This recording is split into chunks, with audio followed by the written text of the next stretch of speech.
Good morning, Nerdflickers. This Sunday, I drove up to Cape Canaveral with my dad. We were going to go watch the Falcon 9 SpaceX rocket take off. But we also had to go visit the Space Center and tour around because I've never been there. This was a gift from my dad for my birthday. I've been asking to come here for about 8 years since I was 10. So this is a big deal for me. Let's see it. So I arrived at NASA and everything was just massive and amazing. They had monuments and a giant NASA ball and some rockets everywhere, and even the parking lot had names of astronauts on their signs, but what else would you expect from NASA? And then I read this monument and it really stuck with me. For the eyes of the world now look into space, to the moon and to the planets beyond, and we have vowed that we shall not see it governed by a hostile flag of conquest, but by a banner of freedom and peace. This suit that you're looking at was worn on the Apollo 11 mission, which man first landed on the moon. This lunar module was used in that same mission. This is the rocket garden. This is probably the most complicated piece of machinery I've ever seen in my entire life. I cannot, for the love of God, tell you how any of that works, but it was amazing to see up close.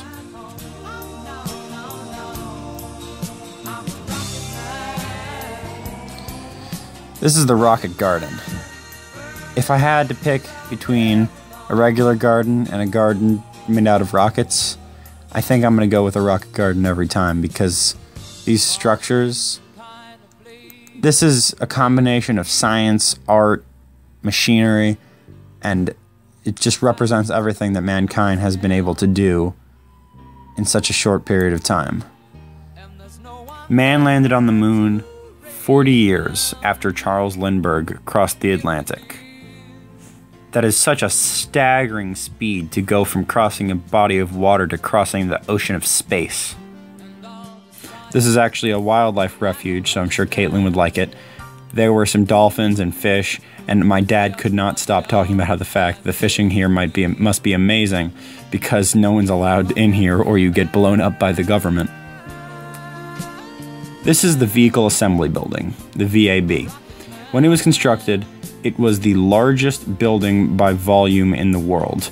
The doors are 400 and something feet tall. It takes 45 minutes for them to open or close. It is unbelievable to see. This is the crawler. The crawler is a massive piece of machinery.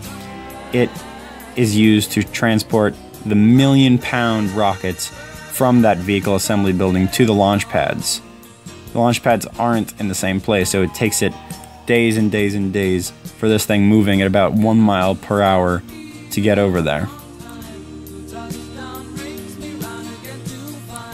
Imagine that it took the exact same amount of time for man to go from the cotton gin to the car as it did to come from the car to this. This is the launch pad. That giant white orb to the left is liquid hydrogen fuel. It powers the rockets, and obviously you need to have it fairly close by.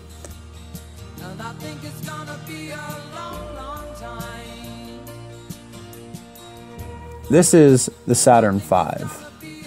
Saturn V is the rocket that took man to the moon. It is the most complicated piece of technology ever created. It has more than 2 million systems in it that each individually have to work for the rocket to work. It has multiple stages, each with its own individual rocket system on it. I cannot fathom the amount of time or effort that had to go into making this. It is so massive, and it took 3 people to the moon.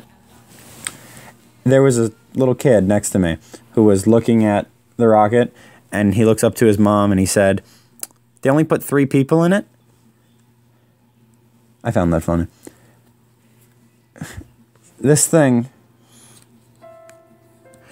is so powerful that when it launched for the first time, it broke windows in Titusville, a town over.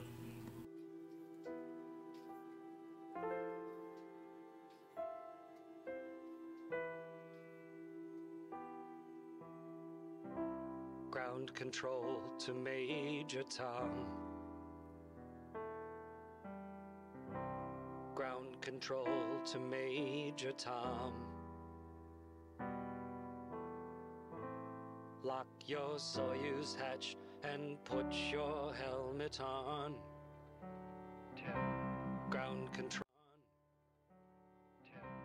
Ground control to Major Tom. 7. 6. Commencing countdown, engines on. 3. 2. Detach from station and may God's love be with you.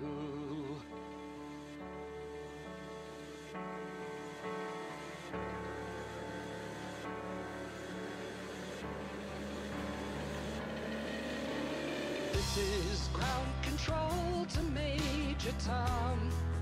You've really made the grade, and the papers want to know whose shirts you wear.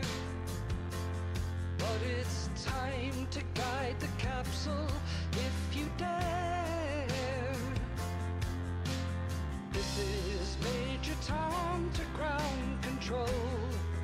I've left forevermore, and I'm floating in a most peculiar way. So now I'm at the viewing facility. This is the place where everyone is going to wait. There's some bleachers where we will watch the rocket launch.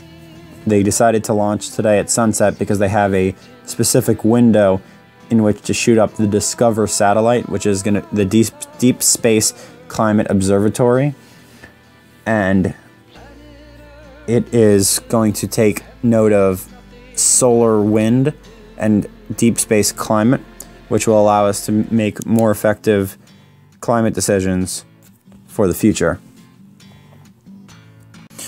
But as John Green always says, life is hard and it's full of disappointment. And due to the Air Force's tracking system being down, they had to scrub the launch for the day I was there. And sometimes that's what happens. It's a risk, and you know it when you go into this. But when I left, I saw the monument again, and I was still hopeful for the planets beyond.